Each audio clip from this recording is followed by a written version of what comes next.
فرمائے۔ امت مبارک کی نورانی سعادتیں ہم سب کو بڑھ چڑھ کے پیارے آقا کے ذات پر درود و سلام پڑھنے کی توفیق عطا فرمائے۔ میرے آقا صلی اللہ علیہ وسلم کا فرمان یہ ہے جو مجھ پر روزانہ 1000 مرتبہ درود شریف پڑھتا ہے اتنی دیر تک وہ فوت نہیں ہوگا جتنی دیر تک اپنا مقام جنت میں نہیں ہوگا۔ اللہ تعالیٰ ہم سب کو اس دنیا میں رہتے ہوئے جنت کی بشارت عطا فرمائے۔ دل بھر شریف کا یہ دوسرا جمعہ مبارک ہے اور آج اجازت دے کر آج کے اس مستقل دور میں لوگوں کے دلوں سے اسلام کی اہمیت ختم ہو گئی ہے۔ اسلام کیا دین ہے؟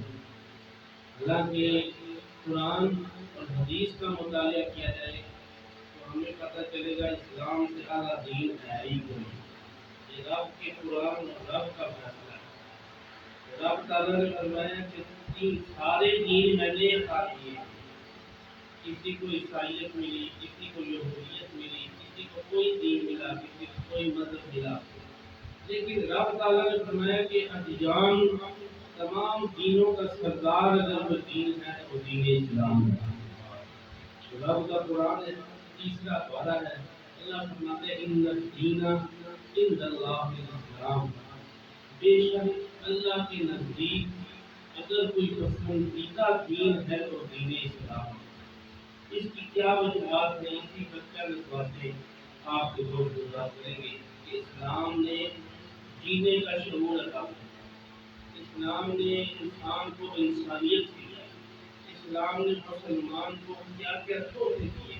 اسلام آیا تو نماز ملا، اسلام آیا تو قرآن ملا، اسلام آیا تو ایمان ملا، اسلام آیا تو ایمان ملا، اسلام آیا تو تعلیم خوراک کوئی بنا، کوئی حافظ الحفظہ بنا، کوئی علماء بنا، کوئی عالم بنا، کوئی محدث بنا، کوئی مفکر بنا، کوئی کسی درجے پہ پہنچا، کوئی کسی درجے پہ پہنچا۔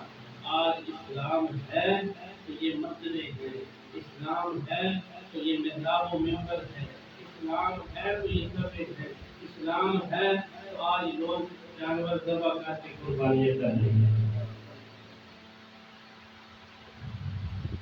مثال ہوتی ہے سمجھانے کے لیے، جب ہم کوئی الیکٹرانکس کی چیز دیتے ہیں، تھوڑا سا باریک کتابیں، جب ہم کوئی الیکٹرانکس کی چیز دیتے ہیں تو ساتھ میں ہمیں ایک کتاب ملتی ہے، بک ملتی ہے اس کو سمجھنے کے لیے، ہماری رہنمائی کے لیے۔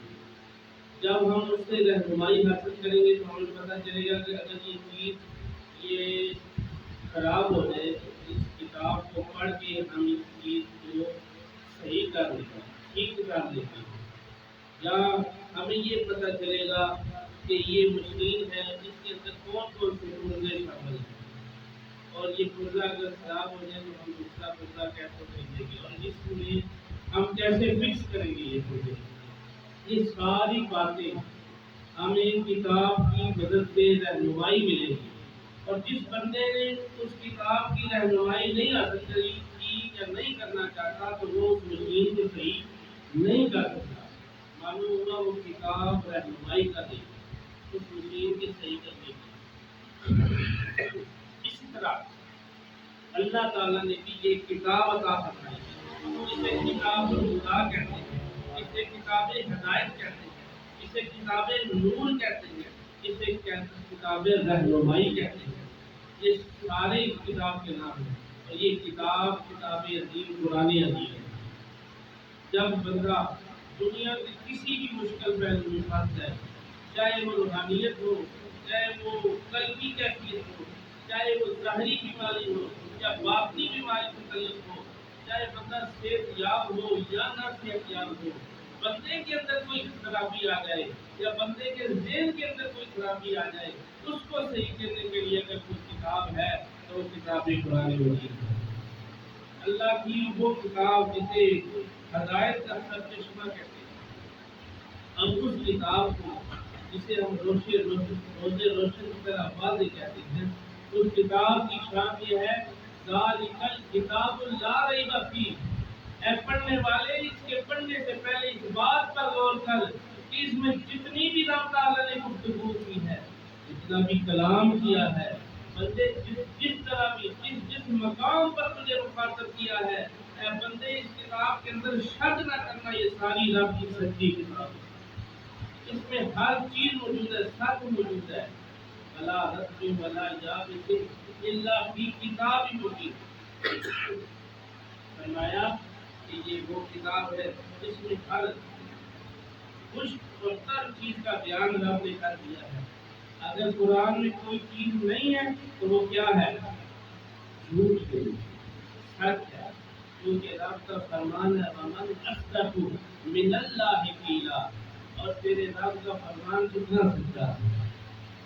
تو میں آج اس موضوع پہ گفتگو کر رہا ہوں کہ اللہ نے ہمیں پسندیدہ دین عطا فرمایا، دین اور بھی عطا فرمائے، لیکن یہ جو دین ہمیں اللہ نے عطا فرمایا وہ پسندیدہ ہے، اللہ کو پسند ہے، اور جو دین اللہ کو پسند ہو اس دین کی، اس اسلام کی کیا شان ہو۔ میرے دوستو، حضور نبی کریم صلی اللہ علیہ وسلم آپ اس دین کے بارے میں ہمیں رہنمائی کرتے ہیں۔ اللہ تعالیٰ نے جب یہ دین ہمیں عطا فرمایا تو قرآن عطا فرمایا، اور قرآن کو سمجھنے کے لیے، قرآن کی تعلیم ہم تک پہنچانے کے لیے ہمیں اعلیٰ رسول بھی عطا فرمایا۔ جس طرح قرآن سب سے اعلیٰ ہے، کتابوں میں اعلیٰ ہے، کتب میں اعلیٰ ہے، کتابوں کی سردار اگر کوئی کتاب ہے تو قرآن، اسی طرح کل نبیوں کا سردار عطا فرمایا۔ اگر اس قرآن کو کوئی ہمیں سمجھا سکے گا، اس کی تعلیم ہمیں کوئی دے سکے گا، تو کوئی عام بندہ نہیں دے سکے گا۔ رب آدم سے لے کر عیسیٰ علیہ السلام تک کتنے 1,24,000 کروڑ پیغمبر رسول آئے، کسی کو بھی یہ قرآن کی عظمت والی کتاب عطا کر سکتا تھا، وہ رب تھا، ان اللہ علیہ کل شیء قدیر تھا، اسے چاہتا دے سکتا تھا، لیکن رب کو پتا تھا کہ یہ کتاب اگر کوئی سمجھا سکتا ہے تو وہ پھر میرا محبوب سمجھا سکتا ہے۔ اللہ تعالیٰ نے اپنے نبی کو کتاب عطا فرمائی تو کتابوں کی سردار عطا فرمائی، اپنے نبی کو امت عطا فرمائی تو امتوں کی سردار۔ میرے آقا کا فرمان ہے، قرآن کا بھی فرمان، قرآن کہتا ہے اے محبوب ہم نے آپ کو کنتم خیر امۃ اخرجت للناس، آپ کی امت کو تمام عالمین میں سب سے اعلیٰ بنایا۔ حضور ملے تو نبیوں میں اعلیٰ، کتاب ملی تو کتابوں میں اعلیٰ، امت ملی تو امتوں میں اعلیٰ۔ اب اس کتاب کو سمجھانے کے لیے رسول بھی تو اعلیٰ چاہیے تھا، پیغمبر بھی تو اعلیٰ چاہیے تھا، اس لیے اللہ تعالیٰ نے فرمایا محبوب ہم نے آپ کو اس شان کے ساتھ محفوظ فرمایا ہے، اس شان کے ساتھ بھیجا ہے کہ ہم نے آپ کو کتاب اور سنت کا پابند بنا کر بھیجا ہے، سبق دینے والا بنا کر بھیجا ہے۔ میرے آقا سرور کونین صلی اللہ علیہ وسلم آپ اسوہ حسنہ بن گئے۔ لقد کان لکم فی رسول اللہ اسوۃ حسنہ، فرمایا محبوب آپ کی ذات اسوہ حسنہ کی ذات، آپ کی ذات وہ ذات ہے جس سے لوگ دیکھ کر سبق حاصل کریں۔ آپ کی زندگی کا ہر پہلو بے مثل اور بے مثال، آپ کا بچپن نرالا، جوانی نرالی، بڑھاپا نرالا، حضور نبی کریم صلی اللہ علیہ وسلم کا ہر فرمان حدیث بن گیا۔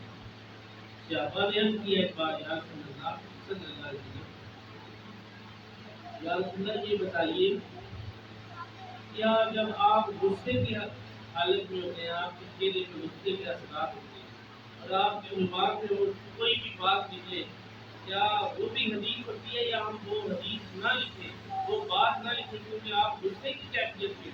میرے آقا نے فرمایا ہاں، میں غصے میں ہوں یا عام حالت میں ہوں، میں جس طرح بھی ہوں، میری ہر بات حدیث بن جاتی ہے، میری ہر بات حدیث بن جاتی ہے۔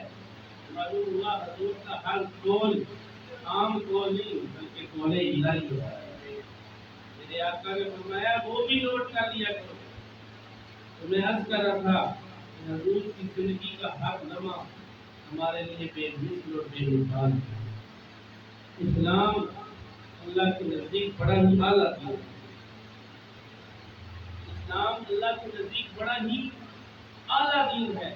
کتنا اعلیٰ دین ہے؟ ان الدین عند اللہ الاسلام، فرمایا کہ اگر اللہ کو کوئی دین پسند آیا تو وہ اسلام ہے۔ یا اللہ یہ کیوں پسند آیا؟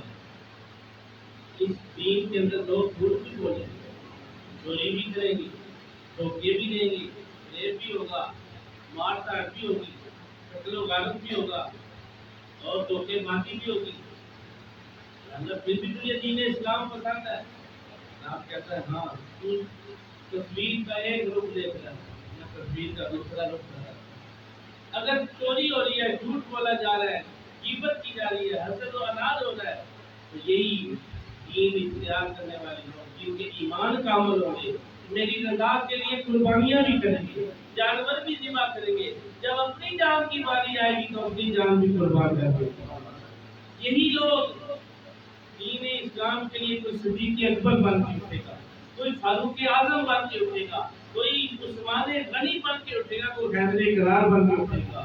یہی وہ دین ہے جس دین کی خاطر کوئی شہیب روم چھوڑ کر آ جائے گا، کوئی بلال حبشہ چھوڑ کے آ جائے گا، کوئی کہاں سے ہجرت کر کے آئے گا، کوئی کہاں سے ہجرت کر کے دین کی خاطر آئے گا۔ حضور نبی کریم صلی اللہ علیہ وسلم حجۃ الوداع کا موقع، آخری حج کا موقع حضور نے زندگی میں ایک کیا ہے۔ حجۃ الوداع کے موقع پر میرے آقا نے فرمایا کسی گوری کو، کسی کالے پر، کسی عربی کو، کسی عربی پر کوئی فضیلت حاصل نہیں، سب اسلام کی نظر میں برابر ہے۔ یہ نہیں فرمایا کہ میری نظر میں برابر ہے، اسلام کی نظر میں برابر ہے۔ اسلام کی نظر کیا ہے؟ اللہ کی نظر ہے۔ جب ہم نماز پڑھتے ہیں مثال کے طور پر، کوئی پٹھان ہے، کوئی پنجابی ہے، کوئی بلوچی ہے، کوئی سندھی ہے، کوئی کسی نسل سے تعلق رکھتا ہے، وہ کسی قبیلے سے تعلق رکھتا ہے، کوئی گھوڑا ہے، کوئی سانولا ہے، کوئی گندمی رنگ کا ہے، کوئی سیاہ رنگ کا ہے، سارے جب ایک ہی صف میں کھڑے ہو جاتے ہیں، کیا ان کو میں نے کھڑا کیا ہے؟ کیا وہ خود کھڑی ہو گئی؟ نہ ان کو رب نے کھڑا کیا، کیونکہ رب کی نظر میں نہ کوئی گھوڑا ہے، نہ کوئی کالا ہے، نہ کوئی حبشی ہے، نہ کوئی غلام ہے، نہ کوئی مالک ہے، نہ کوئی آلہ ہے، نہ کوئی غنی ہے، نہ کوئی فقیر ہے۔ رب کی نظر میں سارے برابر ہیں۔ رب کہتا ہے یہ اسلام ہے۔ میں تو اس وقت کا رہا تھا، حضور نبی کریم صلی اللہ علیہ وسلم آپ کی واقعہ ہے، بنی مخزوم قبیلہ کی ایک عورت ہے۔ تاریخ الخلفاء علامہ جلال الدین سیوطی نے لکھا اور امام غزالی نے کیمیائے سعادت میں اس بات کو لکھا۔ آپ فرماتے ہیں بنی مخزوم قبیلہ کی ایک عورت آئی جس نے چوری کی، کسی کا زیور چلوا دیا۔ حضور صلی اللہ علیہ وسلم کی بارگاہ میں آئی تو میرے آقا نے اس کو چوری کی جو حد تھی، جو سزا تھی کہ اس کے ہاتھ کٹوا دیے جائیں، ایک ہاتھ پہلے کاٹا جاتا تھا، جب وہ دوبارہ چوری کرے 2 ہاتھ کاٹ دیے جاتے، اس کی حد مختلف تھی۔ اب بنی مخزوم قبیلہ کے سردار بیٹھے، اب وہ سوچ رہے ہیں کہ اس عورت کی سفارش کیسے کی جائے۔ سزا کا وقت اور دن مقرر کر دیا گیا۔ اسی قبیلہ کے ایک سیاسی تھے جن کا نام تھا حضرت اسامہ رضی اللہ تعالیٰ عنہ۔ حضرت اسامہ کو حضور کو حضرت اسامہ سے بڑا پیار، انہوں نے کہا کہ اگر کوئی ہماری سفارش کرے گا نا تو اسامہ کرے گا۔ انہوں نے ایسا کیا کہ حضرت اسامہ کو کہا کہ جاؤ حضور صلی اللہ علیہ وسلم سے اس عورت کی سفارش کرو، کہو کہ آج اس عورت کو معاف کر دیا جائے اور پھر سزا دے دی جائے۔ حضرت اسامہ رضی اللہ تعالیٰ عنہ بعد رسالت میں اس عورت کی سفارش لے کر آئے جو چوری کر دی۔ الزام نہیں تھا بلکہ الزام ثابت ہو چکا، وہ چور تھی۔ میرے آقا کی بارگاہ میں اس کی سفارش آئی، میرے آقا کا چہرہ مبارک غصے سے لال سرخ ہو گیا۔ اسامہ سے کہا اسامہ رب کی حد میں اپنا ہاتھ نہ ڈال، میرے رب نے فیصلہ کر دیا ہے۔ فرمایا اگر میری بیٹی فاطمہ بھی یہ عمل کرتی تو میں اس کے بھی ہاتھ کاٹ دیتا۔ کون فاطمہ جس کے بارے میں میرے آقا فرما رہے ہیں، فرمایا البرزۃ منی، فرمایا میرے جگر کا ٹکڑا فاطمہ، فرمایا سیدہ اہل الجنہ، سیدہ النساء اہل الجنہ، فرمایا جنت کی عورتوں کے سردار فاطمہ ہے۔ میرے آقا نے مثال دینے کے لیے اسامہ کو فرمایا اسامہ جس عورت کی منہ سفارش کر رہا ہے وہ ایک چور ہے اور اس کا ہاتھ لازمی کٹے گا، اگر یہی عمل محمد کی بیٹی نے کیا ہوتا تو وہ یہی سزا تھا۔ یہی اسلام ہے، یہی قرآن ہے، یہ تدبیر عند اللہ الاسلام۔ اسی لیے اللہ نے فرمایا کہ سارے دینوں سے بڑھ کر اگر مجھے پیارا تو اسلام پیارا ہے۔ اور ہم اسلام سے دور کتنے دور ہو گئے؟ اسلام تیرے چاہنے والے نہ رہے، تو جن کا چاند تھا افسوس تو حالے نہ رہے، ہم تو مائل کا کرم ہے کوئی سائل ہی نہیں۔ علامہ نے لکھا ہے ہم تو مائل کا کرم ہے کوئی سائل ہی نہیں، دکھلائیں کسی کو لا رہے منزل ہی نہیں۔ راہ کس کو دکھلائیں؟ تو منزل کی تلاش میں ہو تو راہ دکھلائیں۔ میرے دوستو اسلام کتنا اعلیٰ دین ہے۔ تاریخ الخلفاء میں علامہ جلال الدین سیوطی فرماتے ہیں کہ مدینہ المنورہ میں ایک عورت تھوڑی ضعیفہ نابینا عورت، میں پورا پھینکنے والی عورت کا واقعہ نہیں سنا رہا، اس میں اختلاف تھا۔ یہ میں وہ واقعہ سنا رہا جو میرے علم میں جو میں نے پڑھا ہے۔ مدینہ کے نواب میں ایک ضعیف بوڑھی عورت اور نابینا عورت، اس کا کوئی پرساد حال نہیں۔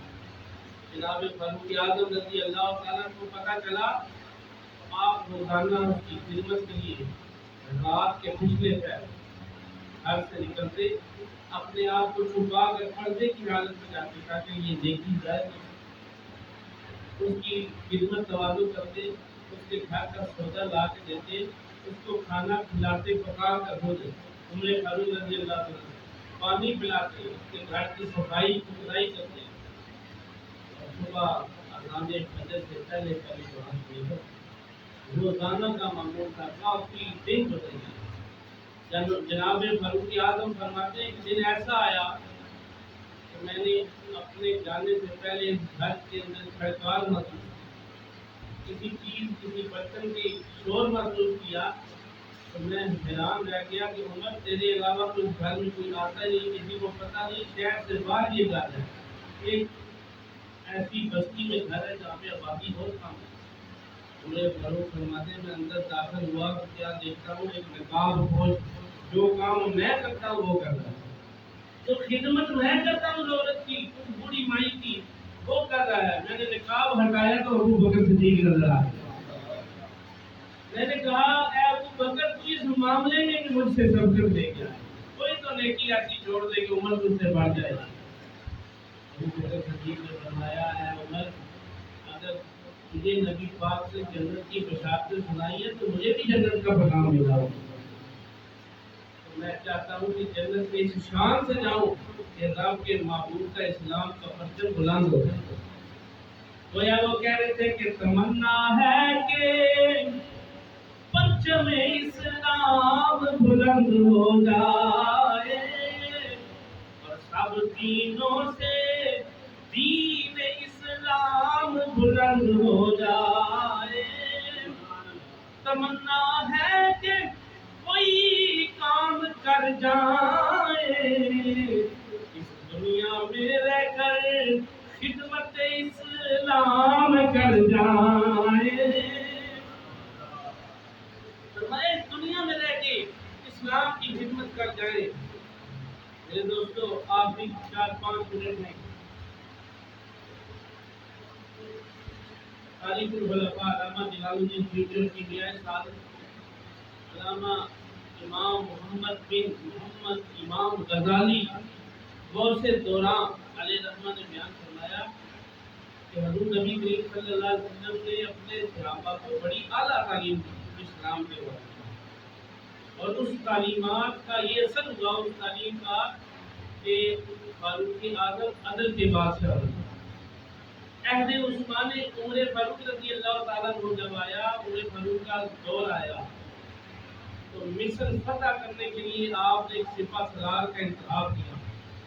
عمرو بن عاص رضی اللہ عنہ کے ابھی مصر کو فتح کرنے کے لیے ان کو جھنڈا پکڑایا، فرمایا جاؤ مصر فتح کرتے ہیں۔ عمرو بن عاص کس قدر بہادر تھے آدمی تھے جنہوں نے اپنے لشکر کے ساتھ مصر پر حملہ کیا اور مصر کو آزاد کرا کر وہاں پر اسلام کا جھنڈا گاڑا۔ عمرو بن عاص نے جب اسلام کا جھنڈا گاڑا، عمر فاروق کو پتا چلا کہ مصر میں اسلام پھیل گیا ہے، بڑے خوش ہوئے۔ عمر فاروق کو دیے جنہوں نے 22 لاکھ مربع میل پر اسلام کی حکومت جھنڈا لہرایا۔ سب سے زیادہ اگر مسجدیں بنی تو دور عمر فاروق رضی اللہ عنہ، سب سے زیادہ امام مسجد کو اہمیت ملی تو عمر فاروق کے دور میں۔ یہ فوج کا دستہ اگر تیار ہوا تو فاروق اعظم کے دور میں تیار ہوا، یہ پولیس کا محکمہ بنا تو فاروق اعظم کے دور میں بنا۔ کبھی اس کی تفصیل بیان کریں گے انشاءاللہ۔ جب مصر میں اسلام کا جھنڈا گڑا تو آپ نے مصر کا گورنر عمرو بن عاص کو بنایا۔ میں اگر تو نے فتح کیا ہے اے عمرو بن عاص، میں تجھے مبارک دیتا ہوں، آج گورنر بھی تو بن گیا۔ اب یہاں پر اسلام کی اہمیت پر جان کریں، اسلام کتنا اعلیٰ ہے۔ میرا موضوع آج یہ اسلام پسندیدہ دین ہے، انصاف والا دین، عدل و انصاف کرنے والا دین ہے۔ وہ کوئی نہیں دیکھتا کہ کون اعلیٰ ہے، کون گھٹیا ہے، کون نیچے طبقے والا ہے، کون اونچے طبقے والا ہے، نا اسلام برابر کا کرتا ہے۔ عمرو بن عاص جو مصر کے گورنر بنے، ان کا ایک بیٹا تھا جس کو گھوڑا دوڑانے کا بڑا شوق تھا، ریس کرنے کا۔ اس کی ریس ایک مصری بندے کے ساتھ طے پائی۔ اب مصری بندے نے عمرو بن عاص کے گھوڑے کو ہرا دیا اور وہ مصری بندہ جیت گیا۔ عمرو بن عاص کا بیٹا جو مغرور تھا، جس کے دل میں تکبر تھا اور ریاکاری تھی، اس نے سوچا کہ میں عزت دار گھرانے سے بنا ہوں اور مجھے ایک عام مصری بندے نے گھوڑے کی ریس میں ہرا دیا۔ اس نے سپاہی بلوائے، اس بندے کو گرفتار کرا کے اس مصری کو کوڑے مارے، لہو نہان کر دیا۔ اب وہ مصری اپنی رضاعت لے کر، اپنی فریاد لے کر مدینے میں عمر فاروق کے پاس آیا۔ فاروق اعظم رضی اللہ تعالیٰ عنہ کی عدالت کا دروازہ کھٹکھٹا کے کہتا ہے، عمر آپ نے مصر کے اندر جس بندے کو حاکم بنایا ہے، گورنر بنایا ہے، آج اس کے بیٹے نے میرے ساتھ ناانصافی کی، میں ریس جیت گیا، مجھے انعام دینے کی بجائے کوڑے مار رہا ہے۔ عمر فاروق کو جلا رہا ہے، یہ عمر فاروق کا دور ہو اور ناانصافی ہو جائے۔ آپ نے فرمایا جاؤ عمر بن عاص کو بھی بلا لو، اس کے بیٹے کو بھی بلا لو۔ مصر کا گورنر عمر بن عاص بھی آ گیا، اس کا بیٹا بھی آ گیا۔ عمر فاروق کی عدالت ہے، ہر تھر کام رہی، گورنر ہو کے کام رہا ہے۔ فاروق اعظم نے فرمایا تیرا قصور نہیں، تیرے بیٹے کا قصور ہے، تیرے بیٹے کا جرم ثابت ہوگا۔ دونوں طرف سے بات سنی گئی، جرم ثابت ہو گیا۔ آپ نے اب اس مصری سے کہا کہ مجھے جتنے دل ہے کوڑے مار، میں دیکھتا ہوں تجھے کون روکتا۔ مصر کے اس بندے نے عمرو بن عاص کو کوڑے مارے، زخمی کیا۔ جب اس کا دل بھر گیا، اس کا بدلہ پورا ہو گیا، عمر فاروق نے فرمایا آپ میرا انصاف بھی پورا ہو گیا۔ یہ اسلام ہے۔ انہوں نے یہ نہیں دیکھا کہ یہ گورنر کا بیٹا ہے، بلکہ دیکھا کہ عمر کی عدالت میں انصاف ہو رہا ہے۔ یہ وہ اسلام ہے۔ حضرت عمر نماز پڑھی، نماز سے مراد عید الاضحیٰ کی نماز۔ میرے آقا نے فرمایا جو جان بوجھ کر قربانی نہ کرے اس پر قربانی واجب ہو، یعنی صاحب نصاب ہو، جس کے پاس 52.5 تولہ چاندی یا اس کی قیمت، اس کی پرائس موجود ہو، اس کے پاس رقم موجود ہو اور وہ جان بوجھ کر قربانی نہ کرے، فرمایا یا یہودی مر جائے یا نصرانی مر جائے مجھے پرواہ نہیں۔ اللہ اکبر۔ پھر دوسری روایت میں فرمایا جو جان بوجھ کر قربانی نہ کرے ہماری عیدگاہ کے قریب سے بھی نہ گزرے، ہماری عیدگاہ میں بھی نہ آئے، بلکہ فرمایا قریب سے نہ گزرے۔ میرے آقا نے قربانی کرنے والے کی شان بیان کیا ہے، فرمایا جو بندہ اللہ کی رضا کے لیے قربانی کرتا ہے، خون کا قطرہ گرنے سے پہلے اللہ اس کو جنت میں اس کا مقام عطا فرماتا ہے۔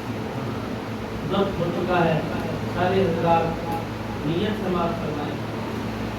2 رکعت نماز عید الاضحیٰ واجب. یہ نماز کی نیت میں آپ کو سنا رہا ہوں، بڑے غور سے سنیے. موبائل فون آپ کا ٹھیک کرنا ہے، اپنی صفحے درست کرنے پہلے میں نیت کرتا ہوں اس نماز کی 2 رکعت نماز عید الاضحیٰ واجب 7-6 زائد تکبیروں کے پڑھتا ہوں خاص اللہ تعالیٰ کے لیے اور پیچھے اس امام کے منہ چھوٹے قبلہ لیے. اللہ اکبر. پہلی رکعت میں ثنا کے بعد 3 تکبیریں کانوں تک ہاتھ لے جا کر چھوڑ دینے. اللہ اکبر. پھر جب پوری تیسری تکبیر مکمل ہو ہاتھ باندھ لینے. امام دل میں تعاون اسمیہ اعوذ باللہ بسم اللہ پڑھے گا، بلند آواز سے قرات شروع کرے گا. پھر رکوع اور سجود کے بعد دوسری رکعت میں امام صاحب کھڑے ہو کر قرات شروع کریں گے، سورۃ فاتحہ پڑھیں گے، سورت پڑھائیں گے. اب رکوع جانے سے پہلے پھر 3 تکبیریں کانوں تک ہاتھ لے جا کر چھوڑ دیں گے. چوتھی تکبیر کے ساتھ رکوع کریں گے. تمام حضرات ایک قاصد بھیجا. اپنی بات ایک قاصد بھیجا کہ جاؤ مسلمانوں کے خلیفہ کو دیکھے اس کا رہن سہن کیسا ہے. اس نے آ کے دیکھا کہ مدینے میں کوئی مسلمانوں کا خلیفہ نظر نہیں آیا. پوچھتا کہتا ہے کدھر گئے؟ فرمایا مدینے سے باہر ایک نخلستان میں انہیں فاروق آرام فرما رہے ایک درخت کے نیچے بیٹھے. جب وہاں پہنچا تو اس نے دیکھا کہ آپ اپنا گھوڑا لے کر اس کو تکیہ بنا کر سو رہے تھے. بالکل سکون کی نیند تھی. اتنا بے فکر بادشاہ جس کو اپنی جان کی پرواہ ہی نہیں ہے، بالکل اکیلا آرام کر رہا ہے. جب آپ کی آنکھ کھلی آپ نے اس قاصد سے کہا کدھر سے آئی؟ اس نے کہا فلاں ملک سے آیا. فرمایا کیا مدد؟ اس نے کہا عیسائی ہوں. آپ نے فرمایا کیا لے کے آیا؟ فرمایا آپ کا رہن سہن لے کے آیا. انہوں نے فاروق نے فرمایا کیا پایا؟ انہوں نے کہا کہ میں سمجھ گیا ہوں نبی کے غلام سچے دین کے مالک. نبی کے غلام جھوٹے نہیں ہو سکتے. ہمارا مالک، ہمارا حاکم، ہمارے ملک کا بادشاہ بڑے پروٹوکول کے ساتھ گھومتا پھرتا ہے. اس کے ساتھ ہزاروں سینکڑوں سپاہی ہوتے ہیں، اس کی جان کو کہیں خطرہ نہ ہو. اس نے کام جو ایسے کیے. لیکن آپ ایسے بادشاہ ہیں، میں نے دیکھا ہے کہ آپ نے کوئی پروٹوکول نہیں ساتھ رکھا اور بڑی سکون کی نیند سو رہے ہیں. فرمایا کہ مجھے اگر ڈر لگتا ہے تو امت کو صرف اپنے رب سے ڈر لگتا ہے، کسی اور سے ڈر نہیں لگتا. یہ بات سنی تو وہ کہتا ہے حضور آپ مجھے بھی کلمہ پڑھا کے مسلمان کر دو. یہ اسلام. اللہ تعالیٰ ہم سب کو دین اسلام کی صحیح محبت عطا فرمائے اور چلنے کی توفیق عطا فرمائے. وآخر دعوانا الحمد للہ رب العالمین.